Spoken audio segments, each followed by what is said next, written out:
Hi, I'm Ashley with Legacy Genetics, and I found some very interesting information today. So, I was meeting with a business earlier this morning, and the business director that I was speaking with asked me a question related to genetic testing and a mother getting genetic tested, and how that correlated with the baby's genetic results. So, if you're familiar at all with pregnancy and that whole process of pregnancy, if you've ever been pregnant yourself or you know someone, you're close to someone who has, there's options of getting a blood draw early in the pregnancy to get an idea. It's like a risk assessment essentially.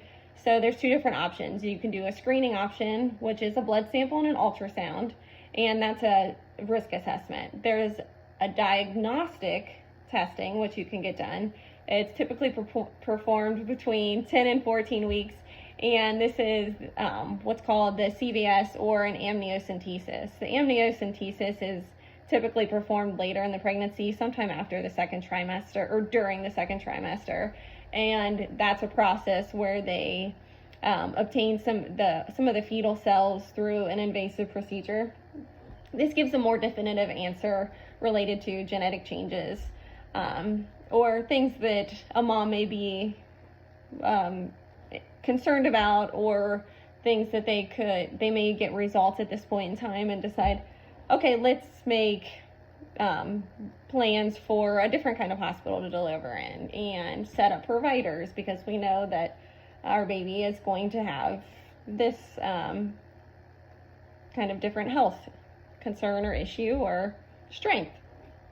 So but related to the screening option, so the first one that I kind of started talking about, this is done in the first trimester, and it's called FTS. So there's this hormone, and it's essentially a hormone test where they collect blood work from mom and they do an ultrasound on the baby.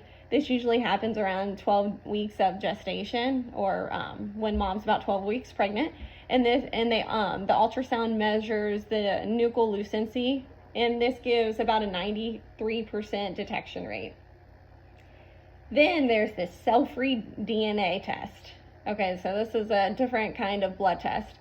And in this cell-free DNA, they have found that bits of DNA in mom's bloodstream contain portions of the baby's DNA. So they find that small amounts from the placenta travel into mom's bloodstream, and typically the placenta DNA is the same as the baby's DNA. There's about a 99% accuracy there. But it seems that fetal DNA can appear in the mother's bloodstream as early as 7 weeks and even up to 2 months post-birth. So so moms actually hold baby's DNA in this cell-free form of DNA, and so it's floating in mom's bloodstream or in her plasma, and about 6% of mom's blood is a portion of that cell-free DNA. So fascinating. So how this question came up was this individual that I was speaking with, she was asking me if she could get genetic tested when she was pregnant, and would the results from her genetic tests, so her blood spot, would baby's genetic results appear in there.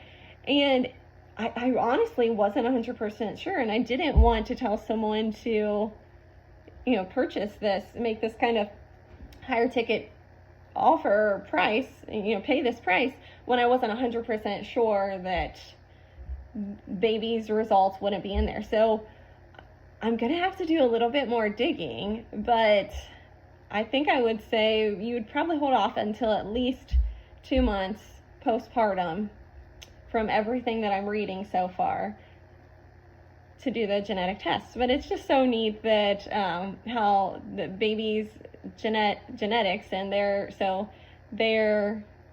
DNA kind of crosses that placenta barrier into mom's bloodstream. Isn't it so interesting? I love that. Science is so cool. I'm such a geek. Anyways, I would love to work with you if you are interested in becoming a client. We are kind of ramping up.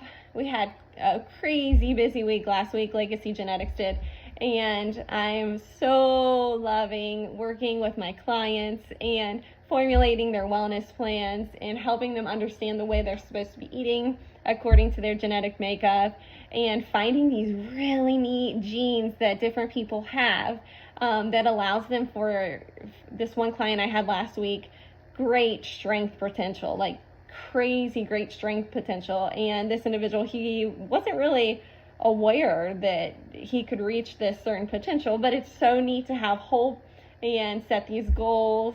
And so I'm really excited to see where these clients are going to go with their health. And I just wanted to fill you guys in about the information I found related to cell-free DNA in babies. I hope you have a great day.